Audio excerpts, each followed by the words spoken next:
नमस्कार दोस्तों। कहानियों का कलरव में आज की कहानी है आई गवनवा की सारी। कहानीकार है रीता शुक्ला। तो चलिए सुनते हैं। बगुले के पंख सी झक सफ़ेद साड़ी, सफ़ेद मलमल का आधी बाहों वाला झूला, गले में सोने की भारी भरकम कटावदार हंसली, नाक में चिरायते के आकार की कील, कानों के बड़े बड़े खाली छेदों को ढकने के लिए सफ़ेद आंचल के छोर को बार बार सिर और कानों के चारों ओर लपेटती नानी की हंसी में भींगे हुए शब्द शिवाले की घंटिकाओं की गूंज बनकर आज भी मुझ तक पहुँचते रहते हैं। तहार नाना जी रामनवमी के अखाड़ा में बाजी जीत के आयल रलन दुल्हन, 7 गांव के लोग उनका के अपना पीठ पर चढ़ा के सगरे जुलूस निकल ले रहे। वही खुशी में दूधू तोला कनपासा गढ़वा के ले अइलन। मेरे नाना ससुर 7 गांव पहलवानों को हराकर विजयी घोषित हुए थे। जीत की मदमाती खुशी का खुमार लिए घर लौटने लगे तो याद आया था मलकिनी ने दही अक्षत का टीका लगाते हुए हनुमान जी को गोहराया था, ये जीत आएंगे तो हम मंगलवार का निर्जला उपवास रखेंगे। हे महावीर स्वामी, इन्हें जस दो। उनकी झुकी हुई ठुड्डी को धीरे से छूकर नानाजी हो करते हंसते पड़े थे। जीत गया तो तुम्हारे लिए क्या लाऊंगा मलकिनी? अपनी अबोध मानसिकता के अनुरूप किशोरी कमला नानी ने चट फरमाइश की थी। बड़का भैया आरा के बसंतु सोनार के यहाँ से दीदी जी के लिए जैसा कनपासा गढ़वा कर लाए हैं ना, ठीक वैसा ही। सांझ ढले, नाना जी की चमकदार हंसी और गांव जवार के हम उम्र युवकों की किलकारियां सुनकर 16 वर्षीय कमला नानी की धुकधुकी बढ़ गई थी। माथे का लाल लहालीट चुनरी के आंचल ले झटपट माथा ढांपती वे अपनी कोठरी में जा घुसी थीं। सिंगार की पिटारी से छोटी सी ऐनक निकालकर उन्होंने कोठरी की मध्यम रोशनी में अपना श्रृंगार पटार पूरा किया था। माथे की टिकुली ठीक कर मांग में सिंदूर भरती हुई वे पीछे पलट रही थी। तभी नानाजी दबे पांव भीतर आ गए थे। उनकी बलिष्ठ भुजाओं में जीत की खुशी का बेपनाह जोर था। आंखें मेरी ओर उठाओ कमला, जरा इधर देखो तो सही। उन्होंने अपने कुर्ते की बगल वाली जेब में हाथ डालते हुए गुलाबी झिलमिल कागज में लिपटी हुई कोई वजनी चीज निकालकर उनकी दाहिनी हथेली पर रख दी थी। आहा, दीदी जी के कनपासों से भी सुंदर। इन्हें पहनकर दिखाओ तो सही। तुम ही पहना दो ना। नव दंपत्ति की चूहल को बूढ़े ससुर जी की आवाज़ का अंकुश लग गया था। रघुवंश, बाहर तुम्हारे संगतियाँ बैठे हुए हैं बबुआ, दुल्हन से कहो सबके लिए दूध औटाकर खीर बनाए। हम सब तब तक महावीर के मंदिर से हो आते हैं। मैं ब्याह कर आई थी तो नानी ने बड़े मनोयोग से तुरंत कार्यक्रम बनाया था। तुम्हें अपने गांव ले जाना है। हमारे यहाँ कहावत है, सास का नहर घुमाओ तो 7 तीर्थों का पुण्य होता है। मेरे गांव जाने की बात सुनकर ये तनिक झुंझला उठे थे। इतनी गर्मी में गांव की धूल धक्कड़ भरी सड़क नापने की कौन सी ज़रूरत है भला? ऐसा ही ज़रूरी होगा तो 2-4 महीने बाद सोचा जाएगा।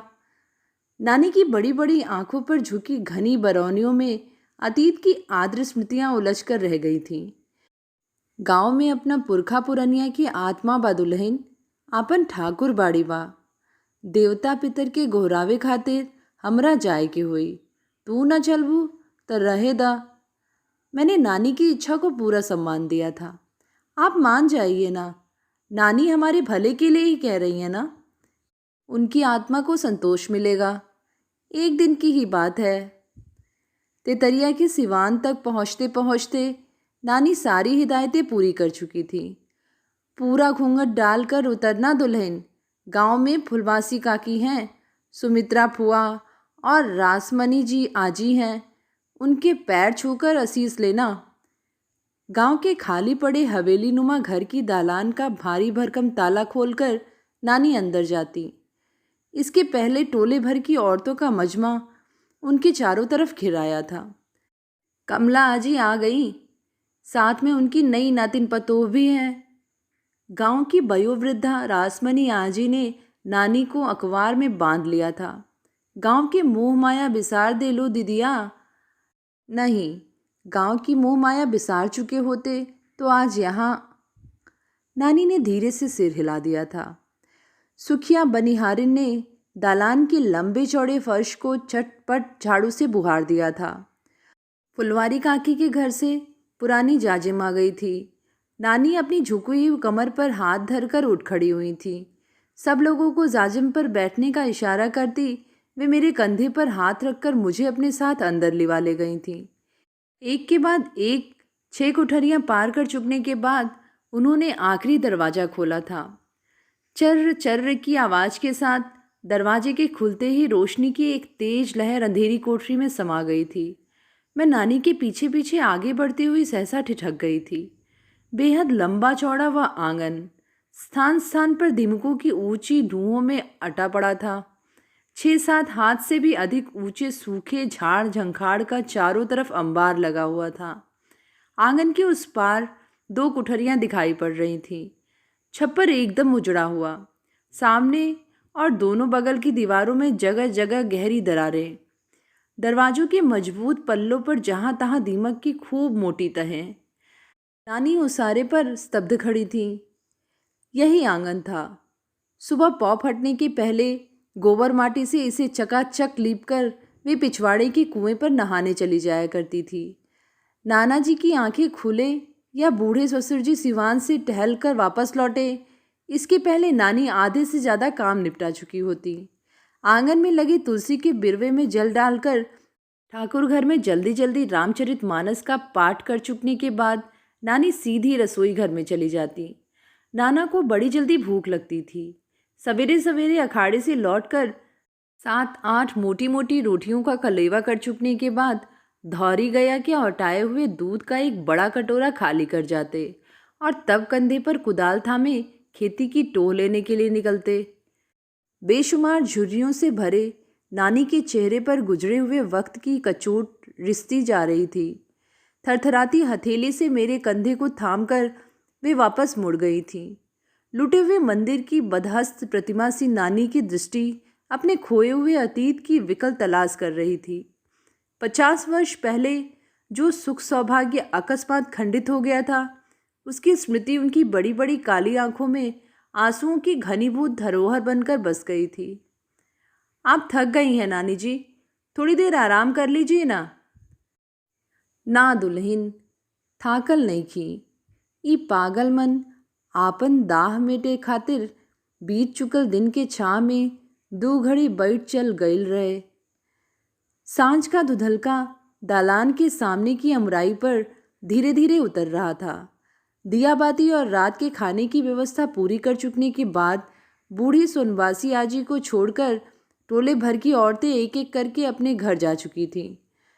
नानी ने कहा था, सोनबासी आजी से कौनो पर्दा नहीं खे दुल्हन, ई हमार दुख सुख के पुरान साथिन बाड़ी। आजी ने आंगन की तरफ खुलने वाला किवाड़ बंद करवा दिया था। अब तुम आ गई हो कमला बहन, तो घर कैसा गुलजार लग रहा है। कल सवेरे करमू कहार को बुलवाकर सारे आंगन की सफाई करवा लेना।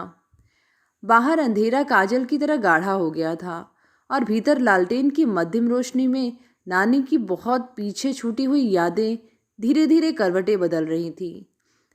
नींद नहीं आ रही है नानी?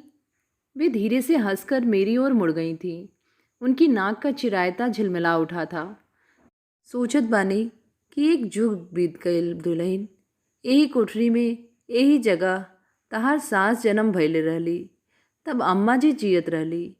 खूब गोरी दुबली पतली बड़ी बड़ी आंखों वाली उस बच्ची को नानी के ससुर जी ने बाहों में झुलाते हुए कहा था, ताजे खिले कुमुदनी के फूल की तरह ये मेरी पोती, जिस घर में जाएगी पूर्णमासी की अजूरिया उगा देगी। बच्ची का नाम कुमुद रख दिया गया था। नानी के स्वर में असह्य करुणा थी। गांव जवार हमार बेटी की कुलच्छनी कहे लगा दुल्हन। उनका जन्म के साल भर बाद हफ्ता भर की बीमारी में अम्मा जी और उसके 6 महीने बाद बरसात की अंधेरी रात में खेत की अंगुरिया करते घर लौटते नाना जी के पिता की सर्पदंश से अकस्मात मृत्यु हो गई थी। अम्मा और बाबूजी के इस अचानक बिछोह ने नाना जी के मुंह की हंसी छीन ली थी। नानी के चारों तरफ घिरने वाले दुर्भाग्य मंडल की वहीं से शुरुआत हो गई थी। 8 वर्षीय पुत्र और नवजात पुत्री को कलेजी से चिपकाए नानी दिन रात घर में बिसूरती रहती और नाना भी गांव भर में निरुद्देश से भटकते रहते। अखाड़ा घुर गईल, संगतिया लोग से मन उचाट हो गईल। तहार दिन रात ऐसन सोच उनकर आत्म पर चढ़ गईल कि नाना जी की हिष्टपुष्ट देह को सोच का घुन लग गया था। बाबूजी के रहते अपने खेत बघार की चौहद्दी नापने की ज़रूरत नहीं हुई थी।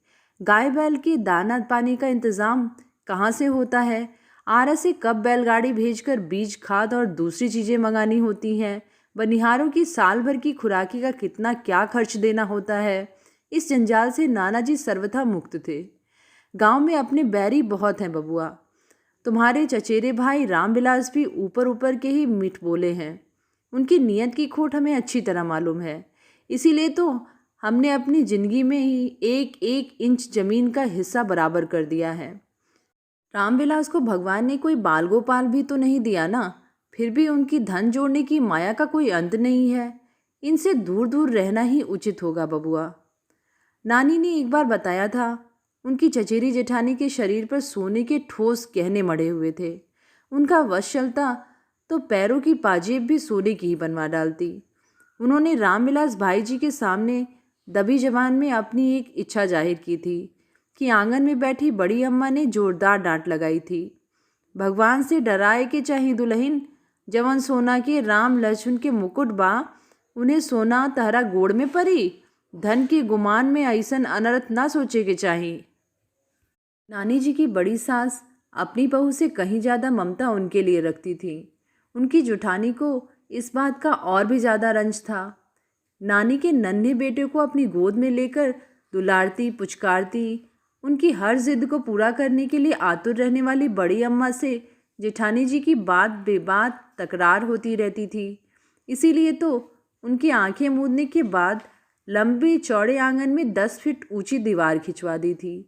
दालान के भी 2 हिस्से करवा दिए गए थे। नानी के ससुर ने परिस्थितियों को थाते हुए घर के अलावा बाग बगीचे और खेत बघार को 2 टुक फैसला कर दिया था। मेरे बाद बबुआ को किसी झमेले में नहीं पड़ना पड़े। उनका बनवाया हुआ सिवाला रामविलास भाई की ज़मीन में पड़ता था। नानी शिवरात्रि की पूजा करने गई थी तो जेठानी ने चुभते हुए बोल सुनाए थे। नानी को पूजा करने की हड़बड़ी थी। बेटे को हल्का सा बुखार था, वे उसे घर में ही छोड़ आई थी। जेठानी ने अपने टोले की एक सखी से उन्हें सुनाते हुए कहा था, जब से बेटे वाली हुई है इसके मिजाज नहीं मिलते बहन।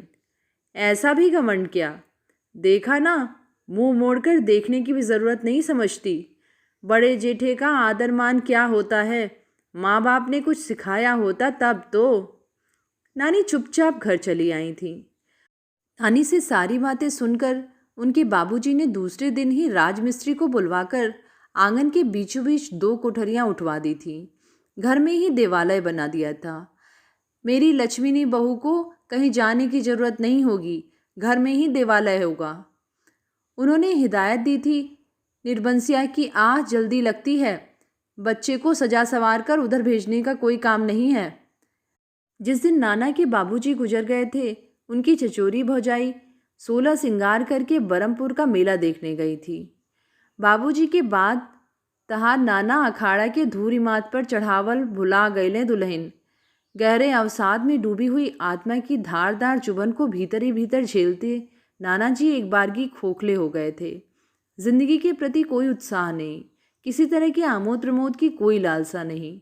उन्हीं दिनों उनके चचेरे भाई एक नई साजिश रच रहे थे। रामनवमी के त्यौहार में 1 महीना बाकी था। नाना के अखाड़ेबाज दोस्तों ने उन्हें उकसाया था। बिहिया के कालीचरण पहलवान को मुकाबले के बुलाया गया था। गांव भर की इज्जत का सवाल है रघुवंश भैया, आपको छोड़कर किसी में भी। नाना जी ने सिर हिला दिया था। मुखिया जी, सरपंच और ग्राम सेवक जी आकर समझा गए थे। सबके माँ बाप साथ छोड़ जाते हैं बबुआ, हर संतान को यह शोक सहना ही है। तुम धीरज धरो, पिछला सब कुछ भूलकर आगे का ध्यान करो। नाना ने साफ इनकार कर दिया था। बाबूजी को गुजरे साल भर भी नहीं बीता है, उनके असीस लिए बगैर हम अखाड़े में कभी नहीं उतरे। बाबूजी का हाथ रक्षा कवच बनकर हमारी पूरी देह पर फिरता था। उनके छू देने से ही अपनी जीत का अखंड विश्वास हमें हो जाता था। नहीं मुखिया जी, आप लोग जाइए, अब मुझसे यह सब नहीं होने का। एक सप्ताह तक गांव के अखाड़े में पहलवानी का जोर चलता रहा। कालीचरण ने गांव के सभी अखाड़ेबाजों को एक एक करके परास्त कर दिया था। आखिरी दिन अपने गुरु रामकृपाल महाराज के बहुत कहने सुनने पर नाना अखाड़े का जोर देखने के लिए चले गए थे। कालीचरण को जैसे उन्हीं का इंतजार था। उन्हें देखते ही वह बिफरे हुए शेर की तरह अखाड़े की चिकनी मिट्टी उठाकर ललकारने लगा था। हमें इस गांव में बेइज्जत करने के लिए बुलाया गया। हम पहले से ही जानते होते कि यहाँ नामर्दों की फौज जुटी है तो हम यहाँ कभी नहीं आते। है कोई माई का लाल जो। नाना जी की अन्यमनस्कता देखकर उनके चचेरे बड़े भाई रामविलास ने उकसाया था। क्या सोच रहे हो बबुआ? यह सरवा हमारी अम्मा के दूध को ललकार रहा है। जरा संध की तरह इसकी टंगरी चीर कर ही इससे बदला ले। कालीचरण का अकेला अट्टहास अखाड़े के मैदान में गूंज रहा था। नानाजी स्तब्ध थे। रामविलास भाई ने उन्हें दोबारा कुरेदा था। सुन रहे हो बबुआ, यह कालीचरण क्या क्या बके जा रहा है। हमारी देह में खून नहीं, पानी बह रहा है। हमारी ताकत पर काई जम गई है। तब तक कालीचरण गेंडे की तरह झूमता नानाजी के करीब आ चुका था। कहाँ है रघुवंश बाबू? जोर करना छोड़ दिया है क्यों?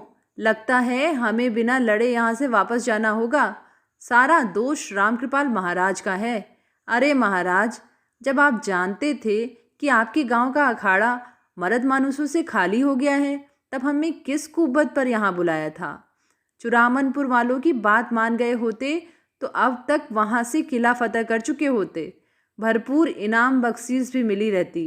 बिना जोर दिखाए वापस जाने में कोई मजा है भला? तैश में अपनी भारी भरकम जांग पर ताल ठोकते मूछें ऐंठ ऐंठ कर दुष्ट हंसी हंसता हुआ कालीचरण नानाजी पर हिकारत भरी दृष्टि डालकर वापस लौट रहा था। उसी वक्त उन्हें न जाने क्या सूझी थी। कालीचरण की दाहिनी टांग को उन्होंने बैठे बैठे ही एक जोरदार झटका दे डाला था। अचानक हुए वार को संभालने में असमर्थ कालीचरण मुंह के बल गिर पड़ा था। अखाड़े के चारों तरफ इकट्ठे लोगों ने जोरदार तालियां पीटकर नाना का उत्साह बढ़ाया था। एक उचटती हुई नज़र मजमे पर डालकर नानाजी अखाड़े के बीचों बीच जा खड़े हुए थे। उनकी दहाड़ सुनकर गांव का बच्चा बच्चा स्तब्ध रह गया था।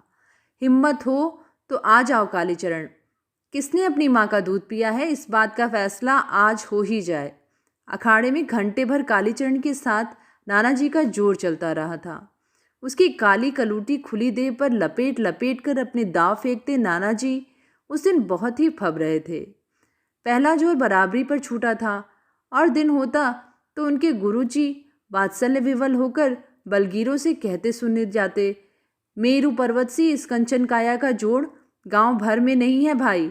लेकिन उस दिन वे बिल्कुल चुप थे। 6 महीने पहले से नानाजी का नियमित अभ्यास छूट चुका था।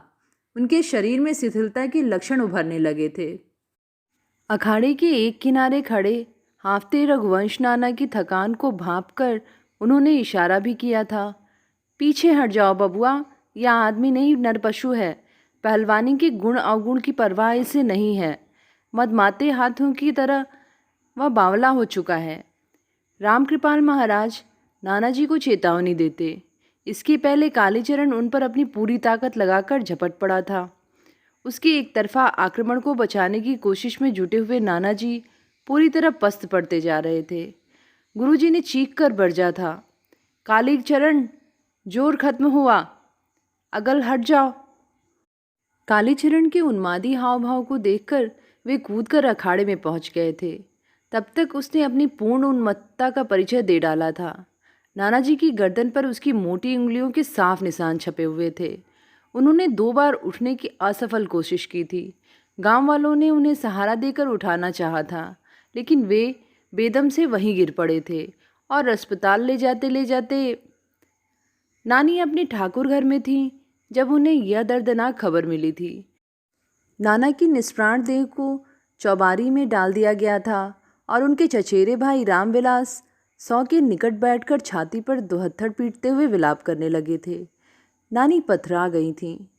कैसा दुसह दुख झेलना पड़ा होगा नानी को। अनुमान की आंखें उस दृश्य को झेल पाने में असमर्थ हो रही थीं। नानी स्थिर भाव में सब कुछ सुनाती जा रही थी। मेरी चेतना छत विछत होती जा रही थी। तिरिया जन्म के अपराध वही दिन पहले पहिल हमरा आत्मा के कचोटल रहे दुल्हन। जिंदगी के नाव बीच मझधार के छोड़ के वो हाथ खींच लेलन। आ हम अकेले अकेले दू दू गो बच्चन के बोझ ढोने खातिर पीछे रह गईली। नानी के अबोध बेटे से पिता की मुखाग्नि क्रिया संपन्न करवाई गई। श्राद्ध कर्म के समय उनके नैहर से बड़े भाई आए थे। तुम हमारे साथ चलो कमला, यहाँ बच्चों को लेकर रहना निरापद नहीं। गांव भर के लोगों की धारणा थी कि कालीचरण ने रामविलास से मोटी रकम लेकर जानते बूझते रघुवंश नाना को खत्म करवा दिया था।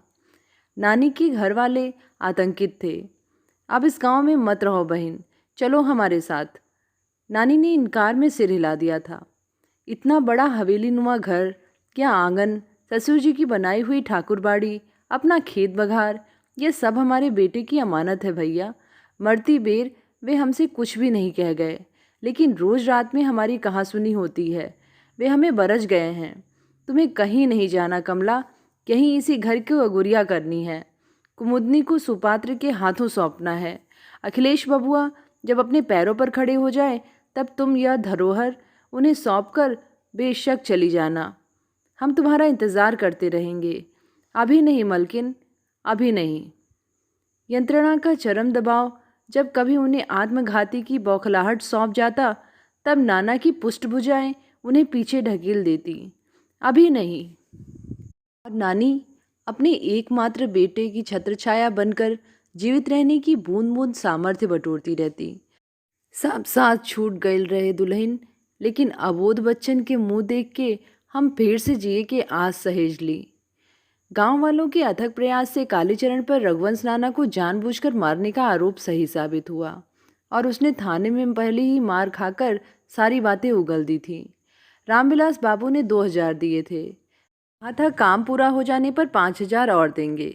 कचहरी में पैसों का जोर रामविलास बाबू बेदाग बरी हो गए थे। नानी हर क्षण सतर्क थीं। सोनवासी आजी उन्हें गांव भर की खबर बता जाया करती। रामविलास दुमुहा सांप है बहन, उससे बचकर रहना। अखिलेश मामा जी जब चौथी में पढ़ते थे, नानी ने अपनी मदद के लिए करमू बनिहार और उसकी औरत को बाल बच्चों समेत घर में टिका लिया था। बाल विधवा सोनवासी आजी ने ही उन्हें सलाह दी थी, करमू जन्म का अभावा है बहन, इसे आसरा देना बड़े पुण्य का काम होगा और तुम्हारी भी मदद हो जाएगी। इतने बड़े घर में रात बिरात अकेले रहने से अच्छा है ना। अमावस के अनियरिया रात रहे दुल्हन, बाबूजी के दलान में सेध पड़ल। नानी ने मुंह पर जाप चढ़ाए चोरों की संख्या का अंधेरे में ही अनुमान लगा लिया था। वे 6-7 या उससे भी अधिक रहे होंगे। दलान में रखे हुए बजनी संदूक का ताला तोड़कर वे चोर बत्ती से कुछ टटोल रहे थे। नानी दबे पांव घर के बाहर निकल आई थीं। उनके चिल्लाने की आवाज़ सबसे पहले करमू बनिहार के कानों में पड़ी थी। वह झटपट बाहर आ गया था। का भइल मनकिन? उसे देखकर उनका बल बढ़ा था। पीछे पीछे आने का संकेत देती हुई वह दालान की ओर झपट पड़ी थी।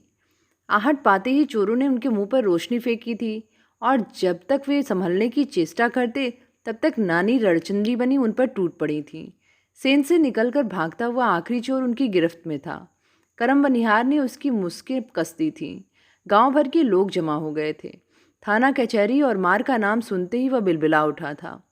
उसने नानी के चचेरे जेठ की ओर देखकर बुरी तरह रोना चीखना शुरू कर दिया था। अब बचाते क्यों नहीं मालिक? पहले तो कहा था तुम्हारी हिफाजत का जिम्मा हमारा। अब आँख क्यों चुरा रहे हैं सरकार? रामविलास बौखला उठे थे। क्या बक रहा है आरामजादा? उन्होंने गांव वालों की ओर मुखातिब होकर सफाई दी थी। देखा, हमें फंसाना चाह रहा है। ठहरे साले, तेरी जीभ काट देता हूँ। तुझे अपाहिज बनाकर छोड़ना है। गांव वालों की मार के डर से उसने सब कुछ कबूल कर लिया था। चुरामपुर के जटुरोल के 6 जन थे। गहने की पिटारी को बाकी साथियों ने पहले ही पार कर लिया था। तलाश करने पर गहनों का सुराग भी मिल गया था। आधे से ज़्यादा सोने के गहने बक्सर के भीखन सुनार ने गला लिए थे। नानी ने पूरे संदूक की चीज़ों को उलट पलट कर देखा था। खेल बघार के बंटवारे के ज़रूरी कागज़ भी संदूक से गायब थे। उन कागजों का अंत तक कोई पता नहीं चल सका। नानी की आंखें दलान की मोटी धरन पर टिकी हुई थी। जिंदगी में जबन लड़ाई हम लड़ने वाली ओकर कौनो आर पार दुल्हन। अखिलेश मामा गांव के सिवान वाले स्कूल में पढ़ते थे। वे जब तक घर वापस नहीं आते तब तक नानी का मन अशांत रहता। रामविलास, उनके चचेरे जेठ की क्रूरता ने प्रतिकार का कोई अवसर नहीं छोड़ने की ठान ली थी। 23 वर्ष की युवा वधवा पर जितने भी अपवाद लगाए जा सकते थे लगाए गए। करमू बनिहार और उसकी औरत को बहला फुसलाकर तैयार किया गया। अखिलेश मामा के दूध में कुछ मिला दे या स्कूल मिला ले या स्कूल से लौटते वक्त बसवारी के एकांत में उन्हें। करमू बनिहार ने 3 पुस्त के नमक का हक चुकाया था। अखिलेश मामा के आगे पीछे परछाई बनकर लगे रहने वाले उस हट्टे कट्टे युवक के रहते नानी निर्भय थी। कई बार उनकी खड़ी फसल कटवा दी गई थी। जिस रोज उनकी खलिहान में आग लगाने की कोशिश करता, उनके चचेरे जेठ का मुँह लगा बनिहार मौके पर पकड़ लिया गया था। उस रोज नानी ने उन्हें पहली बार आमने सामने चुनौती दी थी। अबला समझ के हमरा के पछाड़े के कोशिश मत करी भाई जी। मौका पड़ी तो हम हल के मूठ पकड़ के आपन बपचन के आहार जुटा सकेली, लेकिन राउर मन के ठा रउआ के ले डूबी। हमार खलिहान जला के रउआ बात जाए ना होई। निपट निरक्षर नानी ने आरा के इजलास में जाकर सैकड़ों लोगों के बीच बड़ी दबंग गवाही दी थी। भाई जी ने हमारा घर उजाड़ने में कोई कोर कसर बाकी नहीं छोड़ी। अखिलेश के बाबूजी की हत्याए के पीछे उनका हाथ। ये चाहते हैं कि हमारे दोनों बच्चे मर बिला जाएं और ये हमारे हिस्से की सारी जायदाद हड़पने का मौका पा सके। नानी ने न्यायाधीश की ज़मीर को ललकारा था। हम पढ़ल लिखल नइखी जज साहेब, तब वो अपन बच्चन के पालन पोषण के औकात जुटौले बानी। ई अत्याचारी रावण बन के हमरा पीछे पड़ल बा। रउआ राज में न्याय होके त दूध के दूध पानी के पानी करी। नानी के बयान ने केस को नया मोड़ दे दिया था। जेलखाने में सजा की मियाद भुगत रहे कालीचरण को पुलिस के कड़े पहरे में इजलास लाया गया था। रामकृपाल महाराज, करमू बनिहार, सोनवासी आजी और गांव के दूसरे लोगों की गवाही हुई थी। 2 महीने बाद फैसला सुनाया गया था। रामविलास सातिर अपराधी है। उसकी हर गतिविधि से षड्यंत्र की गंध मिलती है और यदि उसे छोड़ दिया गया तो वह आगे मुस्मात कमला देवी के लिए नई विपद खड़ी कर देगा। सभी गवाहों को गौर से देखने के बाद नानी के जेठ को 5 वर्षों की बामशक्कत कैद की सजा सुनाई गई थी। उस दिन नानी की आत्मा को पहली बार गहरे तनाव से मुक्ति मिली थी। बेटी का कन्यादान करके नानी ने एक बोझ से मुक्ति पाई थी। उन्हीं दिनों अखिलेश मामा को आरा के सरकारी स्कूल में मास्टरी मिल गई थी, लेकिन उन्होंने अपनी दिनचर्या भी सोच ली थी। सुबह जाएंगे और रात के पहले गाँव लौट आएंगे। नानी को यह प्रस्ताव मंजूर नहीं था। भी रात गांव के सुनसान पड़े रास्ते पर अकेले घर लौटना। नानी ने तय किया था कि वे बेटे के साथ आरा में ही मकान लेकर रहेंगी। गांव वाले घर की आधी कोठरी में ताला बंद रहेगा। करमू और उसके बाल बच्चे खेत बघार और घर की अगुरिया करते रहेंगे। दूसरी सुबह जंगल की शक्ल ले चुकी आंगन के पोर पोर सफाई करवाई हुई। नानी तनिक उत्कंठित थी। पहली बार गांव छोड़कर आरा गई थी, तब लौटने में महीने भर की देर हो गई थी। दिन रात खेत अगोरने के फेर में करमू बनिहार घर आंगन की सफाई करना लगभग भूल ही गया था। नानी ने उस घर की दुर्दशा देखकर उसे तनिक डपट दिया था। करम बनिहार का तर्क भी अपनी जगह पर बिल्कुल ठीक था। रामविलास भाई के घर को अगोरने के लिए, उनकी खेतीबाड़ी देखने के लिए उनकी ससुराल के 2 लड़के जिठानी जी के साथ रहने लगे थे। उन दोनों के ऊधम के मारे टोला परेशान था। नानी की जिठानी दिन रात उन्हें उकसाती रहती और वे करमू बनिहार की अनुपस्थिति में आंगन की दीवार फांदकर इधर चले जाते और आंगन में पड़ा सारा सामान तितर बितर कर डालते। इतना ही नहीं, उन दोनों ने एक बार ठाकुर घर का ताला तोड़कर पूजा के सारे बर्तन भी चुरा लिए थे। नानी ने लगातार महीने भर लगकर सारी गृहस्थी फिर से सहेजी थी। आंगन घर चमचम चमकने लगा था। मुखिया जी अखिलेश मामा के लिए एक रिश्ता लेकर आए थे। अगुआ से लड़की और उसके खानदान के विषय में सुनकर नानी उमग उठी थी। उन्होंने चटपट बात दे दी थी। तारा सास के विदाई के बाद घर दुआर काटे दौड़त रहे दुल्हन। अखिलेश बबुआ काम पर निकल जास, हम अकेले पड़त छत के कंडी गिनत रहब। अखिलेश मामा के ब्याह वाले दिन की याद करती नानी के पोपले मुंह पर उछाल की नई लहर दौड़ गई थी। रेशमी कुर्ता, पियर धोती, मलमल के चटक गुलाबी चादर, गोड़ में लाल टहकार आलता। तिलक के दिन बबुआ हरदी रंगल पीढ़ा पर बैठले त कलेजा जुड़ा गईल रहे दुल्हन। अखिलेश मामा जी ने हूबहू नाना जी की आकृति पाई थी। पतले ओठ, खूब तीखी नाक और दबदब करता ऊंचा ललाट। बेटे के माथे पर दही अक्षत का टीका लगाते हुए नानी की देह अवश हो चली थी। 16 साल पहले लूटा हुआ सौभाग्य उनके कलेजे को अचानक दहकाने लगा था।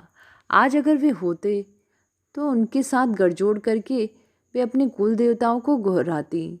पीली कोटे वाली साड़ी पर भर मांग सिंदूर डालकर वे बेटे का परिछावन करने निकलती। नाना के दिए हुए कनपासे उन्होंने संदूक में सहेज कर रख दिए थे। अपने हाथों से उन्होंने वे कनपासे नानी को पहनाए थे। इन्हें कभी मत उतारना मलकिनी। हाँ, अगर कान कट जाए तो इससे भारी भरकम कनपासे हैं, कोई परवाह नहीं, हम आरा ले चलकर टाका दिलवा देंगे। इन करपासों को पहनकर तुम्हारा चेहरा कैसा लगता है बताएं, जैसे अंधेरी कोठरी में मानिक दीप जल उठा हो। नानी ने गुमान से उनकी चौड़ी चकली छाती पर अपना मुंह सटाते हुए कहा था, आप इतना सब कुछ मत बोलिए, हमें अपने भाग पर आप ही डर लगने लगता है।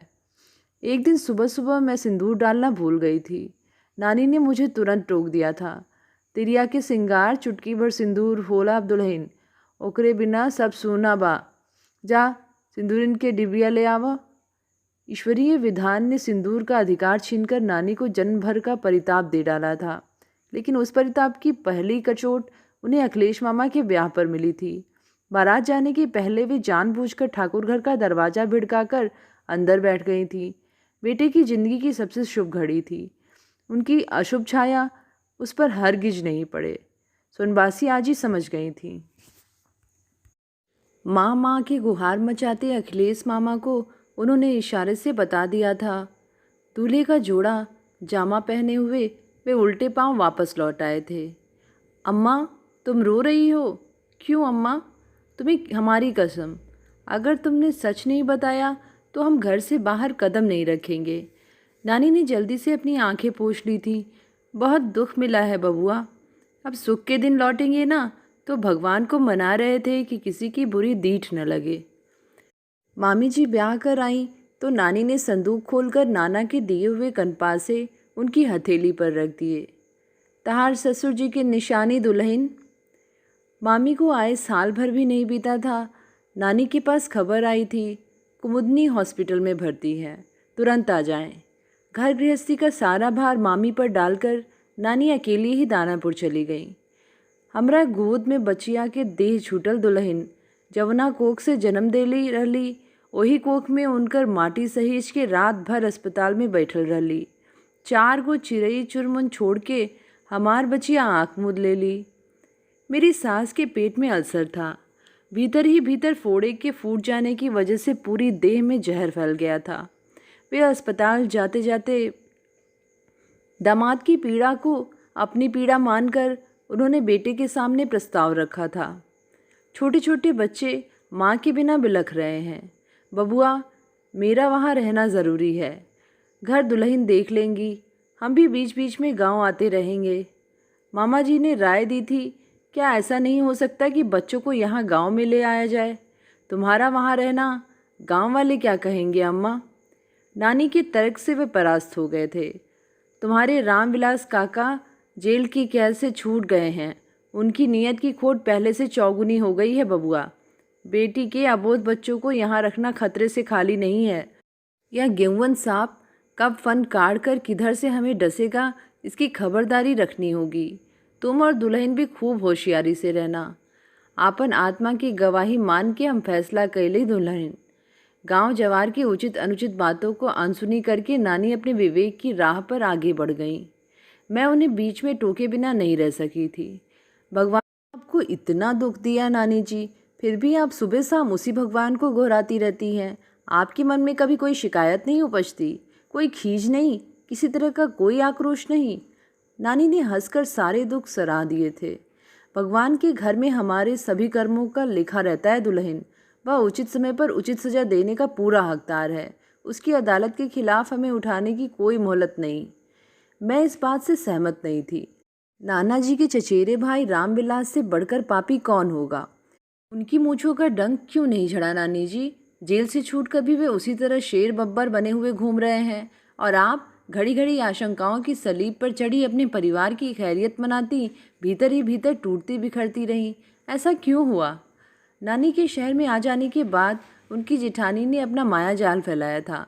अखिलेश मामा के घर से चले जाने के बाद वे जब तब मामी के निकट आ बैठती और नानी के गुजरे हुए अतीत के गलत सलत प्रसंग उनके सामने दोहराती। मामी के कान में पड़े कनपासों को देखकर उन्होंने दाहक शब्दों को विष बुझे बाण छोड़ दिए थे। छुटकी को इतनी भी अकल नहीं है ना, अपने कनपासे तुम्हें पहना दिए, और तुम भी कितनी भोली भाली हो कनिया, जानती नहीं विधवा की उतरन पहनने से कितना बड़ा अशुभ होता है। भगवान न करे अखिलेश बबुआ। मामी ने उसी रात वे कनपासे उतार कर रख दिए थे। नानी के पूछने पर वे आद बदल देती थीं। बहुत भारी है, कान दुखने लगता है। उनकी गैर हाजिरी में जेठानी जी की आम दरफ्त की बात उन्हें सोनबासी आजी ने बताई थी। नई नई बहुरिया है, रामविलास की बहू, इसे ज़रूर कोई पट्टी पढ़ा रही है बहन, तुम जरा होशियार कर देना। नानी की बात को अनसुनी करते हुए मामी उनकी जेठानी जी के पास बदस्तूर मिलती रहीं। अखिलेश मामा जी की चेतावनी पर भी उन पर कोई असर नहीं हुआ। वे दुश्मन होंगी आपकी अम्मा की, हमारे साथ तो खूब मीठी बातें करती हैं, हमारा भी तो मन बहलना चाहिए ना। ब्याह के 5 साल बाद भी मामी की कोख में किसी नई आस के फलने फूलने का कोई संकेत नहीं मिला। नानी थोड़ी चिंतित रहने लगी थी। उन्होंने मामी को शहर के डॉक्टर से दिखाने की बात की थी। उनकी जिठानी जी ने मामी के कान भर दिए थे। तुम्हारी सास तुम्हें बाजिन समझती है, उनकी तिकड़मबाजी तुम नहीं समझोगी। डॉक्टर से दिखाकर तुम्हारे बाज होने का सबूत पा जाएगी ताकि बेटे का दूसरा ब्याह। मामी और नानी में ज़बरदस्त कहा सुनी हुई थी। नानी आहत मन लेकर दानापुर वापस लौट गई थी। उन्हीं दिनों मामा जी डिप्टी कलेक्टरी की परीक्षा पास करके नया ओहदा पा गए थे। उनकी पहली नियुक्ति छपरा में हुई थी। उन्होंने दबी जबान में नानी से कहा था, अम्मा वहाँ बड़ा बंगला मिला है, नौकर चाकर भी हैं, तुम्हारे लिए गाय पोस देंगे, तुम बच्चों को लेकर हमारे साथ चलो। नानी राजी नहीं हुई थी। तहार ससुर के दोष नहीं खे दुल्हन, वो कभी रोक ना लगवले। नानी कबूलती थी कि छोटी छोटी नाती नातिन को ममता ने उन्हें जकड़ लिया था। वे मामा के पास कभी 10-15 दिनों से अधिक नहीं ठहर पाई थी। भगवान के खिलाफ नहीं, लेकिन मामी के खिलाफ नानी ने आवाज़ जरूर उठाई थी। गहरी शिकायत का स्वर उनकी खोखली छाती में रह रहकर उमड़ता रहता। जिस दो मुँहे सांप से हम सबको खबरदार करते रहे, उसे हमारी ही पतोह ने दूध से भरा कटोरा पिलाया। रामविलास की पत्नी मामी के पास किसी न किसी बहाने आती रहती थी। अपने दोनों भतीजों को उन्होंने मामी के हवाले कर दिया था। बिना माँ बाप के बच्चे हैं कनिया, अखिलेश बबुआ से कहकर इनकी चाकरी का कहीं कोई जुगाड़ लगा दो। मामा की लंबी चौड़ी बैठक में बिवाइयों से भरे गंदे पैरों को सोफे की गद्दी पर आराम से फैलाए वे दिन भर अपनी चड़ांग चौकड़ी जमाए रहते। मामा के ऑफिस चले जाने के बाद मोहल्ले के सड़क छाप युवकों का वहाँ जमाव होता, ताश की बाजी जमती और मामी भीतर से उनके चाय नाश्ते का बंदोबस्त करती रहती। मामा जी का आपत्ति भी होती तो मामी उन्हें निरुत्तर कर देती। आप 4-4, 5-5 दिन टूर पर रहते हैं, इतने बड़े घर में हमसे अकेले नहीं रहा जाता। ये बच्चे रहते हैं तो इनसे हंस बोल कर जी लगा रहता है, और फिर आपके दुश्मनों तो बड़ी ककाजी से हैं, अब तो वे भी नहीं रहे। अपनी चचिया सास के लिए मामी की अधिक सहानुभूति थी। मामा कभी कभार दानापुर आते तो जिद करते, बच्चों को लेकर इस बार साथ चलो ना अम्मा, तुम वहाँ रहोगी तो फालतू लोगों की भीड़ छटेगी, हमें चैन की सांस लेने का मौका मिलेगा। वे बड़े दुखी भाव से कहा करते थे, अपने ही घर में हमारी हैसियत बाहरी आदमी की सी हो गई है अम्मा। घर का कोई भी कोना ऐसा नहीं है जहाँ हम अपनी मर्जी से 2 क्षण अकेले बैठ सकें। बड़ी काकी और उनके भतीजों के मारे नाक में दम हो गया है। तुम वहाँ रहोगी तो उन लोगों को टिकने की हिम्मत नहीं होगी। गौरी भी तुम्हारा संकोच मानकर। नानी ने तीखे शब्दों में बेटे की बातों का विरोध किया था। कचनार बैत की टहनी को जितना झुका सको झुका लो, लेकिन सूखी हुई बैत को मोड़ने की कोशिश अपने आप में बड़ी नादानी होगी बबुआ। दुल्हन अपने आप सारा मलिकावा ले बैठी हैं, तुमने पहले ही उन्हें पूरी छूट दे दी है। अब हमारा दबाव उन पर नागवार गुजरेगा, भगवान की यही मर्जी थी। नानी ने 2 टूक जवाब दे दिया था। बेटी का घर रगोड़ रहे हैं, अपने समाज में यह अपमान वाली बात तो है ही है बबुआ, लेकिन तुम्हारे घर जाकर दिन दिन भर अनादर की रौब यंत्रणा भुगतने से तो अच्छा है कि जिंदगी के बचे कुचे हिस्से को इन्हीं बाल बच्चों के बीच खर्च दिया जाए। ये बड़े हो जाएंगे तो देखा जाएगा, गांव का घर तो कहीं नहीं गया है ना। मेरे विवाह के 2 वर्ष पहले यह घटना घटी थी। मामी जी की हठेली मानसिकता से अखिलेश मामा जी भीतर ही भीतर बहुत संतुष्ट रहने लगे थे। उनके घर अयाचित अतिथियों का दिन दिन भर मजमा जमा रहता था। वे कुछ नहीं कह पाते। कभी शीड़ विरोध करते भी तो मामी खटवास ले लेती। उनका मौन तिरस्कार मामा के लिए भीतर ही भीतर घातक होता था। दिन रात की घुटन का असर उनके स्वास्थ्य पर उपजा और चिड़चिड़ापन उनकी दिनचर्या का अनिवार्य अंग बन गया था। कोई भी दिन ऐसा नहीं होता जब वे घर में गर्दन तर्जन नहीं करते। मामी उनसे बहस करती तो वे दीवारों पर अपना सिर पटकने लगते। अपनी दोनों मुट्ठियों से वे अपने सिर के बाल बेतहासा नोचने लगते। क्रोध के भयंकर तनाव की अवस्था में एक दिन उन पर हृदय रोग का भयंकर आक्रमण हुआ था। 1 सप्ताह से अस्पताल में भर्ती थे तब नानी को सूचना मिली थी। मेरे छोटे देवर के साथ वे तुरंत छपरा पहुंची थी। हमरा के देखते बबुआ रोए लगन। मामा ने वो नन्हे शिशु की तरह बिलखते हुए नानी के आंचल में मुंह छिपा लिया था। हमें छोड़कर मत जाओ अम्मा, ये लोग मुझे जिंदा मार देंगे। कोई भी मेरी खोज खबर नहीं लेता। सब घर में मौज कर रहे हैं। रात भर मामा अकेले छटपटाते रहते थे। वहाँ एक गिलास पानी देने वाला भी कोई नहीं था। मामी ने साफ मना कर दिया था, हमसे अस्पताल की गंध सही नहीं जाती। दिन भर बैठ जाएंगे लेकिन रात में यहाँ नहीं रहना। बाप रे, डिटॉल और दवाइयों की महक तो वहाँ दम घुटाती है। नानी 1 महीने तक मामा के सिरहाने बैठी रही थी। दिन रात अपलक उनके चेहरे को निहारती, उनका पूरा जतन करती। मामा के चेहरे की खोई हुई कांति फिर लौटने लगी थी। वे जब तब नानी को खूब दुलार करते। इस बार अच्छी हो जाने दो अम्मा, तुम्हें तीरथ पर ले जाऊंगा। हम दोनों माँ बेटे चारों धाम घूम कर आएंगे। तुम्हें द्वारिका जी जाने का शौक भी तो है ना। नानी की जिद से मामा को पटने के बड़े डॉक्टर को दिखाया गया। उन्होंने पूरे आराम की सलाह दी थी। नानी ने ही प्रस्ताव रखा था, तुम्हारी बदली पटना नहीं हो सकती क्या बबुआ? यहाँ रहोगे तो हमें भी सहूलियत होगी। मामा की अर्जी पर विचार करते हुए सचिवालय में उनकी बदली का आदेश भी दे दिया गया था। उस दिन मामा जी अपने नए पद का भार लेने वाले थे। छपरा से पटना आने की तैयारी हो रही थी। ऐन वक्त पर मामी की मति पलट गई। उन्होंने जिद ठान ली, हम पटना नहीं जाएंगे, आप माँ बेटे वहाँ रहें। हम बड़ी अम्मा के भतीजों के साथ अपने नैहर चले जाएंगे। उनकी मानसिकता को था कर मामा एक बार की उबल पड़े थे। कंगाल की बेटी हो ना, बुद्धि भी जन्म से दरिद्र लोगों सी है। अम्मा से तो तुम्हारा बैर ठहरा, तुम उनके साथ पटना क्यों जाओगी? हम मरें या जिएं, हमारी परवाह किसे? मामी ने मुंह पर जबान दिया था। आपकी परवाह करने वाली आपकी अम्मा तो है ही हैं, उनके सामने। मामा ने पलटकर उन पर हाथ चला दिया था। जहाँ जाने का मन है चली जाओ। अम्मा के खिलाफ एक शब्द भी निकाला तो आज तुम्हारी खैरियत नहीं। उसी रात मामा को दूसरा दौरा आया था और वे पटना अस्पताल में पूरे 24 घंटे संज्ञाहीन रहने के बाद 90 वर्षीय नानी के चेहरे पर पड़ी झुर्रियों की बेशुमार लकीरों में उनकी उम्र भर की पीड़ादायी इतिहास उभर आया था। एकमात्र पुत्र की मृत्यु के वज्राघात को उन्होंने अद्भुत धैर्य के साथ सहा। बेटे के माथे पर चंदन का अवलेप लगाकर उन्हें अंतिम विदा देती हुई नानी ने नियति का ललकारा था, दो और कितने दुख देने हैं, मेरी झोली खुली है। मामी ने विलाप करते हुए उन्हें जी भरकर कोसा था। हमारा सुख आपसे नहीं देखा गया ना, आप तो चाहती ही थी कि आपकी ही तरह मेरी भी गति हो। नानी निर्वाक अपनी बहू के वचनदंश झेलती रही थी। पुत्रवधू के वैधव्य का विस्फारित नेत्रों से देखते हुए वे स्तब्ध हो गई थी। ईश्वर ने पिछले जन्म के कर्मों का भोग दिया है। जीवन युद्ध में कभी हार नहीं मानने वाले योद्धा की तरह नानी अपनी मानसिकता में अटूट आस्था सजोए हुए सब कुछ झेलती रही थी। मुझे कोहबर घर की ओर ले जाती वे उतनी ही मगन थी। साल बीतने 2 दुल्हन, गोदी में बाल गोपाल होना चाहिए, नहीं तो हम तुम्हें वापस नहर भिजवा देंगे, अपने नाती का दूसरा ब्याह रचाएंगे। मेरे मुंह दिखाई के समय उन्होंने पड़ोस की सुनैया चाची से कहा था, हमार बेटा रूप बदल के आई गई बचिया, ओइसने रंग रूप, ओइसने स्वभाव। नानी के खुले विचारों को देखकर मैं आश्वस्त थी। किसी तरह की कोई बाध्यता नहीं। पहले दिन से ही उन्होंने सिखाया था, आज स्त्रियाँ जात के नज़र में होला दुल्हन, मुंह पर आचर रहे का बात था, ऐसन टांग कौनो काम के नाई।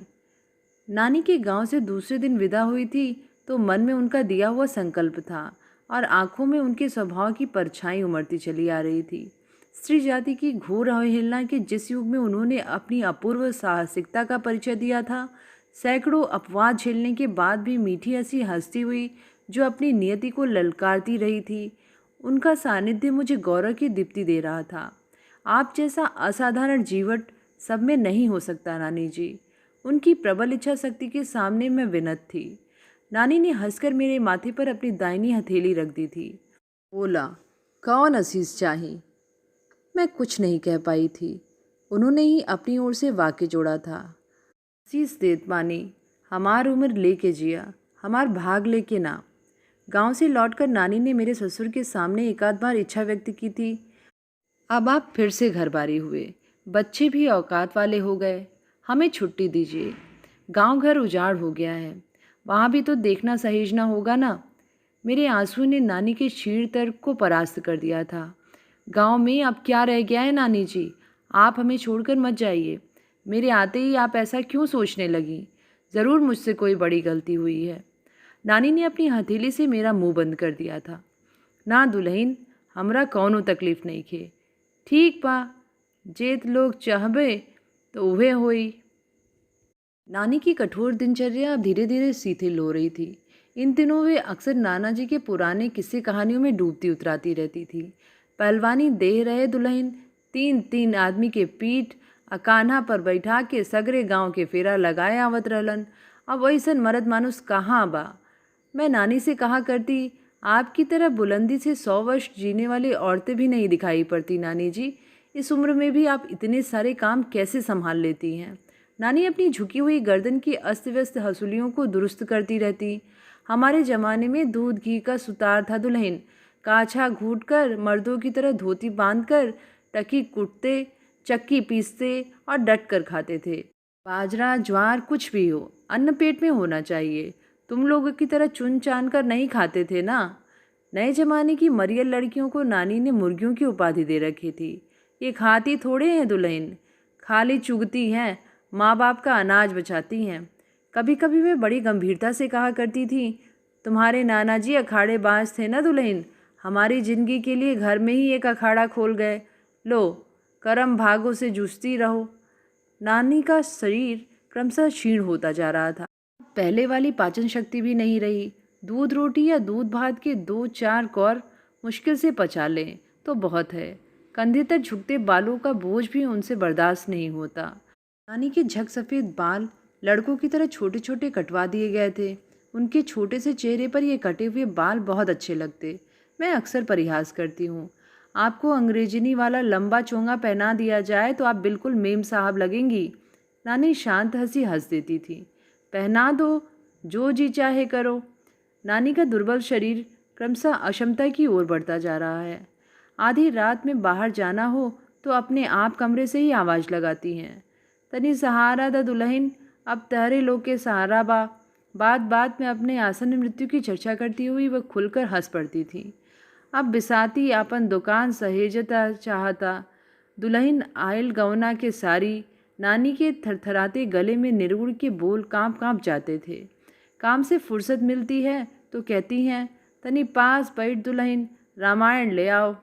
इन दिनों रामचरितमानस के एक ही प्रसंग पर उनकी रुचि केंद्रित हो गई है। जन्म मरण, दुख सुख, हानि लाभ और प्रियजनों को मिलन वियोग, ये सारे प्रसंग काल के अधीन हैं। अज्ञानी सुख में हर्षित होते, दुख में रोते हैं, और काल की अधीनता को सहज भाव से स्वीकारती हुई नानी अपनी ओर से टिप्पणी देती हैं। सारे भोग अंतिम अवसान की प्रतीक्षा में हैं। आखिरी समय नज़दीक आवत पा दुल्हन। मैं उन्हें मना करती हूँ, ऐसी बात मत कहिए नानी, अभी आपको जीना है हमारे लिए। बात बदलने के लिए मैं उन्हें पुराने किस्से कहानियों की ओर मोड़ना चाहती हूँ, लेकिन उस ओर भी उनका कोई उत्साह नहीं रह गया है। हमार जिंदगी के किस्सा कहानी में कौनो रस नहीं खे दुल्हन, ऊसर जमीन के कोख में जवन बीज डलबू सुखाई जाए। नानी का संपूर्ण जीवन पीड़ा की अंतहीन त्रासदी बनकर रह गया था। यह मानने से मुझे इनकार नहीं था, लेकिन जब कभी वे बंजर धरती से अपनी तुलना करती तब मुझे बहुत बुरा लगता। चारों तरफ आपकी तपस्या के फूल खिले हुए नानी, आपकी असीस से ही यह परिवार फल फूल रहा है। आप नहीं होती तो नानी की दोनों पुतलियों में परितृप्ति की अनोखी चमक भर जाती। सब ईश्वरीय विधान था। हमने उनके आगे आपको समर्पित कर दिया बस। नाना के दाहिने पांव के अंगूठे में एक बार चोट लग गई थी। वह घाव उस वक्त सूख गया था। इन दिनों उस अंगूठे के चारों तरफ कालापन सा छा रहा था। जब जब अंगूठे में हल्की टीस की शिकायत भी वे करती रहती। डॉक्टर या अस्पताल की नौबत नहीं आई। अब आखिरी समय में डॉक्टरों के नाम से उन्हें चिढ़ जैसा हो गया था। उनका विश्वास है कि भगवान जो चाहेगा वही होगा। डॉक्टरों की दवा किसी की आयु नहीं बढ़ा सकती। यदि ऐसा संभव होता तो उनकी एकलौती बेटी, उनका एकमात्र बेटा, दोनों ही असमय उनसे क्यों छिन जाते।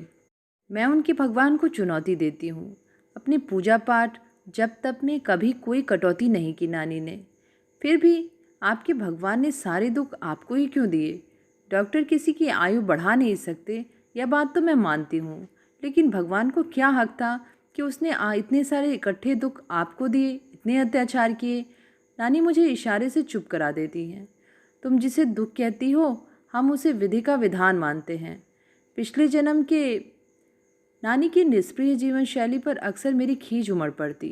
जितने ऊंचे विचार आपके हैं वहाँ तक पहुँचने में हम लोगों को कई जन्म लेने पड़ेंगे। फिर भी हमें आपके ईश्वरीय विधान पर सख्त ऐतराज है। जो जितना अधिक सहनशील हो उसी के माथे पर सारे दुखों की पिटारी रख दी जाए। आपके भगवान का कानून कितना विचित्र है नानी जी। नानी किसी भी कीमत पर ऑपरेशन के लिए तैयार नहीं है। अंतिम विदाई की बेला में अंग भंग करवाने से क्या फ़ायदा। मन पर इतने सारे नस्तर चुभे हैं, देह पर अब कोई क्या नस्तर चलाएगा। नानी अपनी टीस भूलकर हंसती रहती। तुम रोती क्यों हो दुल्हन, अब इस देह में बचा ही क्या है। खोखली काया, जितनी जल्दी छूटे उतना ही अच्छा होगा ना। तुम्हारे ऊपर कितना भार बढ़ता जा रहा है। नानी को चेतना कभी उबर नहीं पाई तो कभी महाशून्य के गर्भ में समा जा रही हैं। अद्भुत आत्मबल की गवाही देने वाली उनकी आंखों की स्वाभाविक चमक बुझती जा रही है। उनकी पुतलियों पर मृत्यु का आसन अवसाद गहरा अवलेप चढ़ा रहा है। कुछ विशेष खाने की इच्छा है नानी? नहीं, अब कुछ भी नहीं। उनका सारा शरीर निषेध की मुद्रा में उद्वेलित होता है। अब कोई लालसा नहीं। देह की हर शिव में मुक्ति की ऐंठन दौड़ रही है। तृषा विकल गौरैया की तरह उनके होठ बार बार खुलते हैं। तुलसी, गंगा जल, दुल्हन, जीवन भर के अभाव शायद मृत्यु के अंतिम क्षणों में अपना विकल्प पाने के लिए नया रूप धर धर कर सामने आने लगते हैं। अपने चिर संचित अभावों की पूर्ति की परिकल्पना में नानी रह रहकर विभोर हो जाती हैं। लाल टहकार साड़ी, दोनों कान में अजोरिया के फूल, ऐसन कनपास, तनी ऐनक ले आव दुल्हन। आप कुछ कह रही हैं नानी? कोई उत्तर नहीं। अंतिम तंद्रा में डूबी हुई नानी की चेतना अपूर्ण लालसाओं के नए छोर का स्पर्श करने के लिए आतुर है। कोई सोहर गा रहा है क्या? आज रामनवमी है। कौशल्या की कोख में राम का अवतार हुआ है। नानी ने यह बात बहुत पहले बताई थी। अखिलेश मामा को गोद में लिए ठाकुर घर में घुसी थी तो छठी की पीली साड़ी का आंचल खींचकर नाना जी ने कहा था, आज तुम कैसी लग रही हो मालकिन, साक्षात कौशल्या जैसी। और बबुआ राम जी के अवतार हैं। पाँव की उंगलियों में गैंग्रीन की सड़ांध उमड़ने लगी थी।